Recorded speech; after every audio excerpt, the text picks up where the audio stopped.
Cool. What's up, buddy? Hey, how you been, man? Good, good. Um, so today I just want to talk to you about transformation, but mainly for the organizations that have to DIY. They got to do it themselves, you know? Right, right, Um, Especially in a time period that we're in now, not everybody can afford to bring in the high price consulting. They just have to get things done, especially because they're being asked to work remotely. With right. the climate that we're dealing with now. So I just wanted to hear your thoughts and share some of my own regarding DIY transformation. Hmm. Yeah. Absolutely. Any initial thoughts that come to mind? Speaking of which, and go from there. Yeah, I mean, there's quite a few that I do at home and with my org.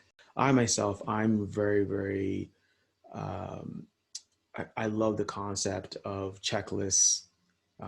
Highly, I guess I do it because from a memory perspective, I don't want to remember everything, and I just have a bad memory anyway, Sean. So I really heavily rely on a checklist, and it's not like a checklist like a to do. It's more of if I'm doing a certain procedure, it keeps me honest about did I do all these steps, most likely in order, in a certain order, to get to the final outcome. Example that comes to me mind is even right now, let's say for these videos, managing videos, I have a checklist that says, first thing to do is upload the video and then save it. Then do the editing, then add the verbiage, maybe add some music, and then finally do a review and so forth until I get to the end point where we both review it and say, okay, yes, let's post. Now, I traditionally know what I need to do, but it's just less work for me to think about it. I just have a checklist. It's on the back of the wall. You can't really see it, but have a checklist that says do these 5 things, and in almost all cases, it's going to get you to the goal you want to get to. So I'm really big on the checklist, and it's slightly different than I would say a goal list or a to-do list, right? I believe in to-do lists and goal lists. Don't get me wrong, but a checklist is sort of for I think it was like a workflow, a set of procedures or components that you should include in Mhm. order to get to your end goal.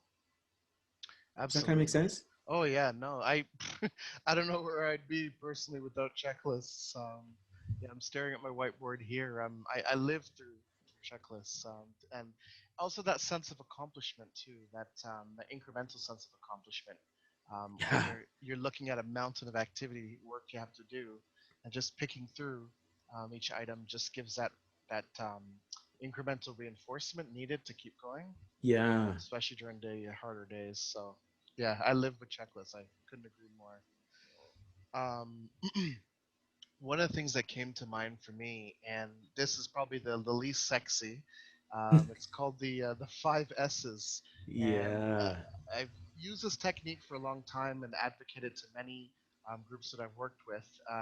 The 5 S's is a Lean Six Sigma technique that Right. stands for sort, straighten, shine, standardize, and sustain.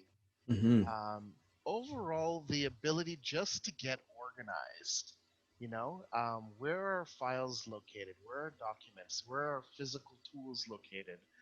If you think like of a warehouse, family friend of mine, he they do a lot of construction projects. They service clients' garage doors right across multiple cities, and then their warehouse has tools and parts everywhere. So they're Mm-hmm. spending a good 25 to 30 minutes every morning just finding bolts, wrenches, and a whole bunch of different tools. And that's if they were organized in a standard spot in the warehouse, would just save them a good 30 minutes every morning prior to Yes. their run to service clients. So I couldn't say more about the effectiveness of just getting organized and standardizing processes by way of the 5 S's. Sometimes the simplest of the activity is the most effective relating to the 5 S's. Mm-hmm, mm-hmm. Yeah. No, that's a great example. I've done so many of those initiatives. particularly when I was in healthcare. We did it. I think it was once every 3 weeks. We had a 5S on a different floor or a different special location. It is so critical to get everything out, and then when you're slowly putting back things that you need, right? Because you're sorting what you don't need from what you do need. But when you get to that point to standardize, so everything has its place, it is so critical. It saves you a lot of time. It negates you looking for lost information, or lost, in this case in healthcare, was tools. Hmm. um, I personally do this at home, so I know I'm a nerd. Well, you already know. Okay, I'm a continuous improvement nerd. We do this at home all the time. So just simple things like when we walk into the house, my keys have to go to a certain place. Now, this is not a controlling thing, right? So people say, okay, Carl, you're that type of guy that has to have things in a certain box. Or it's not for that. It's less time me looking for it. Because when I don't put it in that place, Shawn, I spend 30 minutes looking for my car keys. Yep. Right? I spent 30 minutes looking for my car keys, and every time I tell myself, it's like, because you did not follow your 5S. You went to that trouble of cleaning everything and Hmm. put it that this little drawer, this little component is going to hold your car keys, so you don't have to think about it. So when I leave, it's almost like, okay, here's my slot, here's my car keys, here's my wallet, and out the door. So I use this constantly. And a matter of fact, we're cleaning out our basement, so we're just at the beginning stage. We're at the sort of what's keeping, what's Mm. charity, what's throwing away. So we're right at that stage, and I'm a nerd. I can't wait to get to that the final stage where we can just standardize it and make the basement look great again. But no, I absolutely love that tool, and it can use not just you gave a electronic documents, excuse me, as an example. You can use it for physical. It goes a long way. So it's not sexy. You're right. It's not sexy, but it's definitely necessary. Absolutely. Yeah. Even in your example there, it reminded me of my time in government with um, where on an annual basis we go through an activity called Records Management Week, where the one of the big That's not pushes. sexy. Yeah, that ain't sexy at all. No one ain't running to do that, you know. But absolutely necessary. Sorry, Absolutely necessary. continue. Yeah. So when I took over as manager there, to reformat it to give it life, um, reformatted as an office cleanup kind of initiative where we negotiated with every floor, every line of business to specify how we can purge certain files that are transitory or no longer required, how we return records to the record center, Mm. or confidential shredding. So we broke it down into three activities, and we also leveraged the checklist style to say here are all the things that you can purge or get rid of: Hmm. duplicates, multiple versions like periodicals, advertising material. So we gave a long checklist, and floor by floor, we let every group make it their own. People had big recycle bins with balloons. Some people had like Purge Friday, or an hour day purging Mm. and sorting activities. We brought donuts, music, pizza in some cases. Yeah, floor by floor, each line of business made it their own activity and completed some degree of purging or sorting or filing away documents or shredding, making their own activity, making that core unsexy activity something that's meaningful to their business, Right. and tying it to things like saving us time, saving us space, and a whole variety of different things to help their business locally. So, yeah, yeah, it's pretty Very cool. cool. Very cool. Yeah, yeah. Yeah. Final thought to that. It overall it brings up that mindset that's pretty important with DIY. I find that measuring successes, like bringing forward a reason why, Hmm. and tying your DIY transformation to that reason why, whether that be, we can never, it takes us 30 minutes every morning to get out of the shop to get to a job, Hmm. or, we have a whole back office room that's full of junk files. What do we need? What do we keep? We can Right. recoup that space or even recoup that basement. You know what I mean?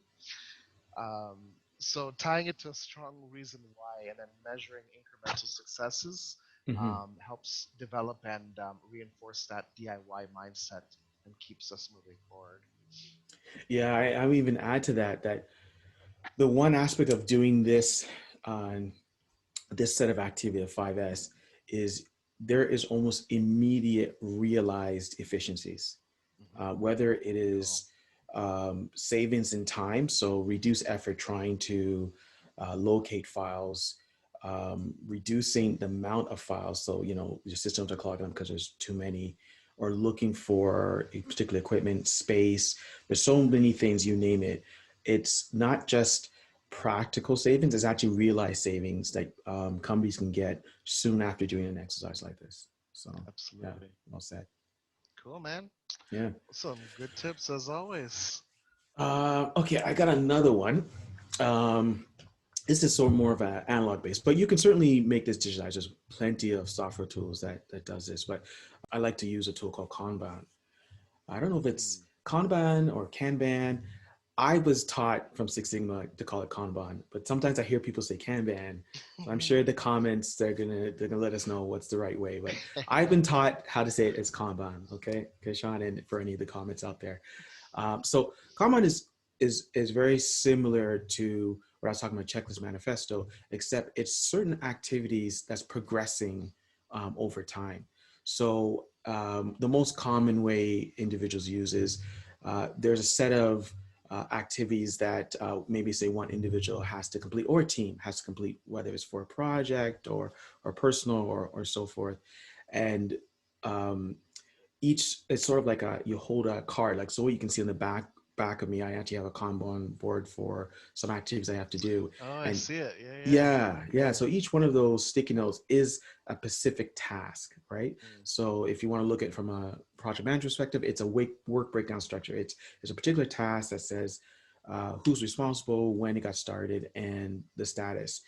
And but there's so many or multiple tasks you may have to do, you can't do them all at once, so you put them in stages. And the most common is, you know, this is what needs to get done, pillar stage, and as it progresses from left to right, so over my shoulders going this way, mhm, um, it's this is what we're going to work on next, this is currently we worked on, and this is completed.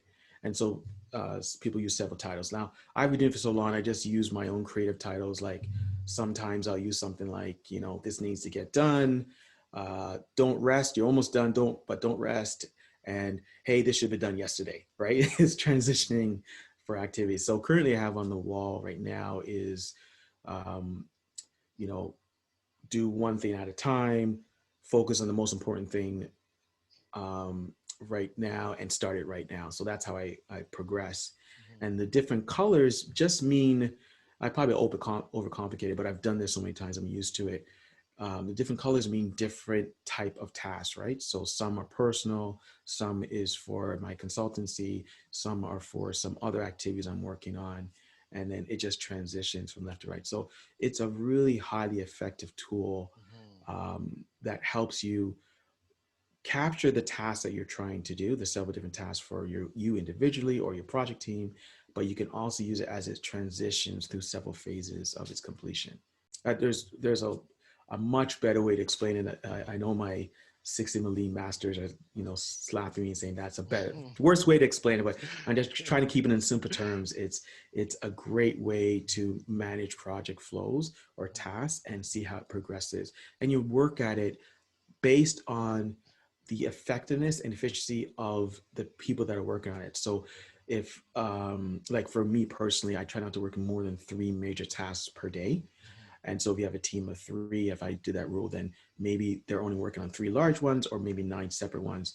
But it tells you, okay, there's 20 tasks that need to get done, but they're currently working on these three, and then they're not going to pull the next ones over until these threes are done and shift over. So Yeah, no, yeah, I could totally agree with your assessment breakdown of Kanban.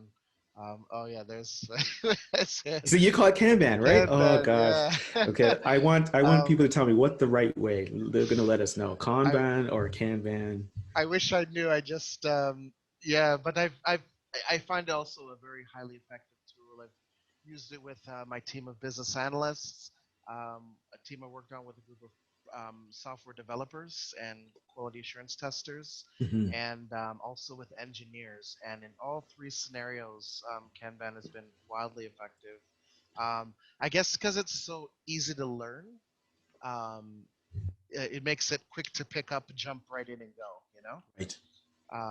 And you can quickly see what's active, what's closing, what's ahead or behind schedule. And yeah, I find that it was just really quick and effective to learn, to teach, and to jump right in and get going. So yeah, I love it personally too.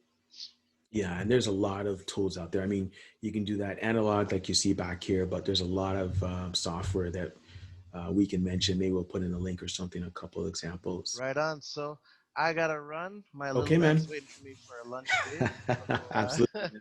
we'll catch you on the flip side. All right, man. I'll talk to you soon, man. All right. Cheers. All right, peace.